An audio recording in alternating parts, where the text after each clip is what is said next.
Let Jesus Christ will be the mediator. No? Si Kristo maoy mediator mga igsoon. Aron nga matambalan ka ng imuhang gibati diha. Kanang atong unforgiveness, kanang ato ang bitterness sulod sa atong makasing-kasing. That brings lots of consequences.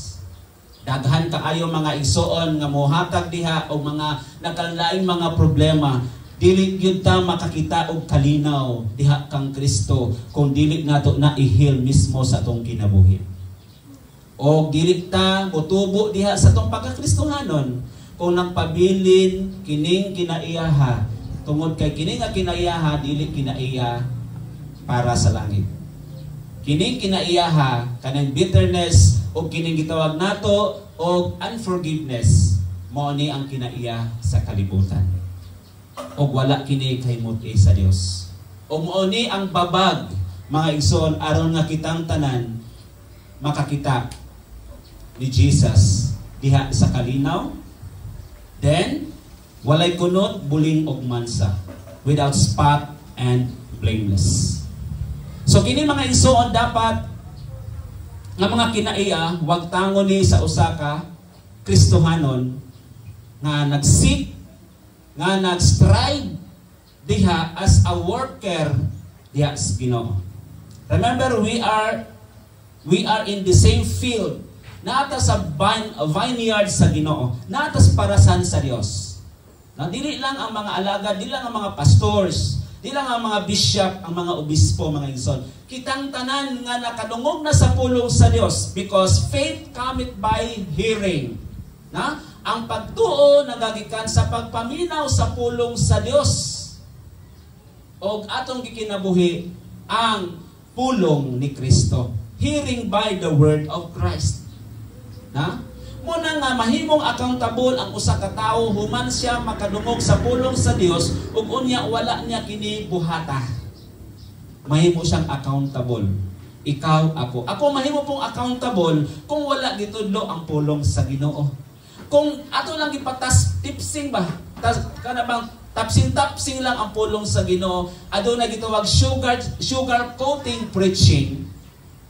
Mao gyapon ni accountable gyapon mi sa pulong sa Dios. Apan kung gibuhat nato ang tanan, we are excluded. Kini siya nga mga pulong gitudlo lang kini for us to be aware. Mahimutang aware mga igsoon. Kay aron malikaya nato ang posible nga damage nga pwede natong maadtuan someday. Ha? But makalahutay ta, makalikay ta uban ang tabang sa Dios. Pinaagi sa iyang gugma o sa iyang grasya. Amen. Palakpakan nato si Lord mga igsoon. Balikan nato mga igsoon ang James chapter 1. O sa gisulti sa James chapter 1 verse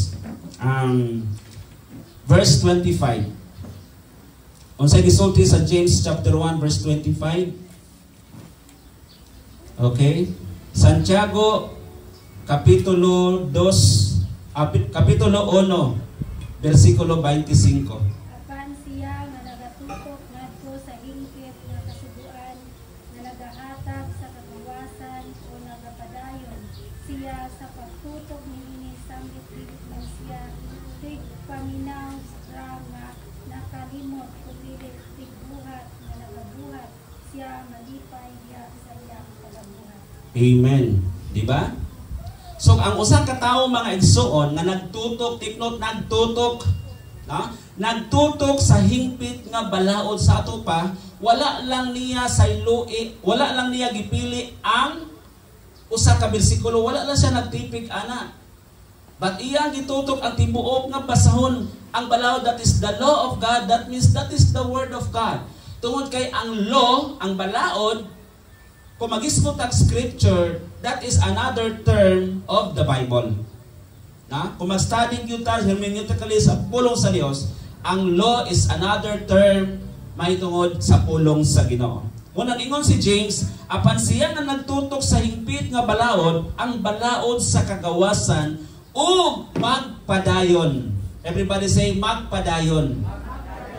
Looking forward. As I've said just recently, gitawag ta sa Dios aron mo padayon, apan wa tataw ka sa Ginoo aron mo sibog. Amen? Padayon na kita. Nga naman, sa pagpadayon nato, makabaton kita ganti. Kaya nga naman, sa pagpadayon, kining mga tao nga nagpadayon, take note, kining mga tao nga nagpadayon sa James chapter 1 verse 25, kini sila, dili lamang taman sa pagpaminaw. Amen. Sa ato pa, kung usanin mo, usa sa imong pamilya, kung ikaw mismo mawala sa pagpangalagad sa Ginoo, katong imuhang turn, katong imong pagpangalagad, pagpaminaw sa pulong sa Ginoo, pila na katuig, nga muhunong ka, tama ra di ay tas pagpaminaw. Manang, bisag nasabtan pa nimo ang pulong sa Ginoo, apan tungod kay tama na tas pagpaminaw, parehas ra punta sa usa ka taong nakakita siyang hitsura sa salamin. Before siya mulakaw gikan sa trabaho, before siya mulakaw paingon sa iyang trabaho, mangispiyo siya, manalamin siya aron makita niya ang totally nga pagkasiya. Pero actually sa pagtalikod niya malimot ra pud siya. Yun anak pud ang pagpaminaw sa Ginoo. Malimot ra ta sa ato ang mga nadunggan karon. Dili 100%. Pag ulit nato sa tong balay karon, ang una nimong lantawon kung doon na ba'y hinukad, kung doon na ba'y dinungag, tinawa dili. Nakinong doon bakas pulong sa Ginoo ngay muhang nadunggan karon, dili. Mo na tinuod.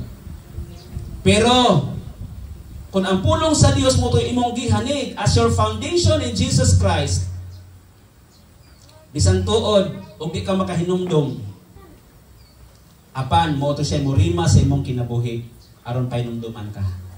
Take note ha, bisan di ka makahinumdom tungod kay naa na si Kristo sa imong kinabuhi, dili ra man tataman sa pagpaminaw. Purpose sa pulong sa Ginoo is to remind us pahinumduman ta. Amen. Kay kitang mga tao dias Ginoo, to tell you honestly, we are all accountable. We are all the same. Doon na tayo espiritu sa pagka-amnesya. Amen? Nagkuyog ta o pulo katuig 5 katuig. Nga magsalubong ta, magkanata, di na ta mag-ilhanay, di na ta mag-urhunay na ta. Amnesya. Magkuhan ta, nakakita. Nanako. Hiding. O di ba amnesia na? So useless ang atong pagkaila mga igsoon. Nga dili biya si Kristo ang hinungdan, dili biya kita mo ang gusto nato nga nagkaila ta. Apan tungod kang Kristo nagkaila ta. Amen. Mo nang ay panago ko makakita ka nako. Ayo paglikay, unsa may sulaw na jud ka ayo ko kay mo likayan ko dinyo? Maot. Ana lagi na, diha lagi na dapita. Amen. Nga naman, tungod kay ang pulong sa Ginoo, mga igsoon, nag-remind lagi ni siya nato. And it's good that we have the Word of God. Nindot lagi kayo natin pulong sa Ginoo. Munang kanang imong pag-ari dinhi sa imong paglingkod diha. Mo ni gusto sa Dios. Mo ni gusto sa Ginoo. Kay sa panahon mga igsoon, nga tuwa na kasgawa sa panahon kung nag-eskwela man ka, sa panahon ng nagtrabaho man ka sa imong paglingkod diha, bisan iyo sa imong gibuhat, mukalit og pop up ang pulong sa Ginoo. Tungod kay nalimot ka, pahinumduman ka. Right? Og diha makabaton ta og kalinaw diha sa Ginoo. Okay? So pagpadayon kay dili man lang siya tigpaminaw nga makalimot kun dili tigbuhat nga naglihok siya mabulahan diha siya sa iyang gibuhat, sa iyang pagbuhat. Ang mga buhat sa atong mga kamot, mga igsoon, i-bless na the Lord. Na? Panalanginan as Ginoo mga igsoon, bisag miingon pa ka nga kanang blessed, no? Happy Sunday, happy birthday. Imong mga pag-ampo des Ginoo dunggo na sa Dios. Ingon ang pulong sa Ginoo, ang imong gipanalanginan mahimong akong panalanginan. Muna saad sa Ginoo. Okay? Pero kung nidetach ta mga igsoon sa kagustuhan sa Dios, we are no longer a worker. But we are a stranger. Na, lisod kayo inutang stranger, estranghero. No? Muna obserba rin mga igsoon, ikaw og ang versus ang kalibutan. No? Ikaw og versus ang kalibutan mga igsoon. Bisan ang imong kadugo di na makaluwas nimo. Akong pamilya dili na makaluwas nako. Akong asawa di na makaluwas nako. Apan ang akong pagpabilin diha sa Ginoo tungod sa gugma ug sa grasya sa atong buhi nga Dios. Kay dili lamang tataman sa pagpaminaw. Then magpadayon ta. Nagpadayon ta mga igsoon. Our works do not negate, no? Matud pa diha. A workman implies a work, trabaho. Na diha sa next slide. Work out your, dili na siya mao. Work out your salvation. Work out your salvation with fear and trembling. Next. Nasa next slide. Our works do not negate. Take note. Our works do not negate the work of Christ, but furthers it. Amo ti pasabot nga kinahanglan ang ato ang trabaho dili mo contradict sa trabaho sa Dios. Muna dapat sige tagsali sa tibuok kalibutan unya wa pud nato gisulti ang trabaho sa Dios. So, unsa man ma-benefit nato ana? Ang ma-benefit nana mawala tas mapas pagpangalagad sa Ginoo. Mawala ang kalikon kay di man ta kapadayon. Na? Di ta kapadayon bisan miingon pa ta greater is he that is in you than he that is in the world. Mawala, ma-defeated ang purpose sa Ginoo sa imong kinabuhi kung di ta magpadayon. Let us always work out our salvation. Matod pa diha sa Philippians chapter 2 verse 12. Na? Ang bunga mga igsoon sa kaluwasan mo ni gitawag mo simba ta. Bunga ni wala ta ni simba aron ta maluwas. Basin mo ni ato ang expectation ha. Simba jud kuron kay para maluwas ko sa Ginoo, taas na ba kanya akong sungay, masangit na simbahan. That is wrong concept. Kaya nga naman defeated ang purpose sa pagkamatay ni Kristo dito sa krus sa Kalbaryo. Humana ang tanan, di na ta dapat magluwa-duwas kaluwasan nato, igsoon. Naabi kita mag-work out nato ang salvation kung wala pa ta naluwas. Pangutanon ka pila ka porsyento ang imong kaluwasan, wala ka 50%, delikado na. Amen. Delikado nang dita kabalo kung unsa ka porsyento 100% ang naluwas because gihumanan ani Jesus Christ 2,000 years ago dito sa krus sa Kalbaryo. Useless mga igsoon. Useless ang imong pagbautismo. Useless ang imong pag-ari din hidapita. Kay ang bungas kaluwasan good work. That's why let us work it out. Therefore na tayo 100%. Diri dapita. 100% kung di na kamutuman sa trabaho sa Dios, di contradict na ang imong trabaho sa trabaho sa Dios. May nusan to pila ka porsyento. Wala ka nag-ampo. Pila ka porsyentong bawas. So, di na 100%. Basin mo na imong definition. Pero tungod sa tabang sa Ginoo, tungod kay dili lamang tataman sa pagpaminaw, i-remind mo ta sa pulong sa Ginoo mo, balik ko siya sa 100%.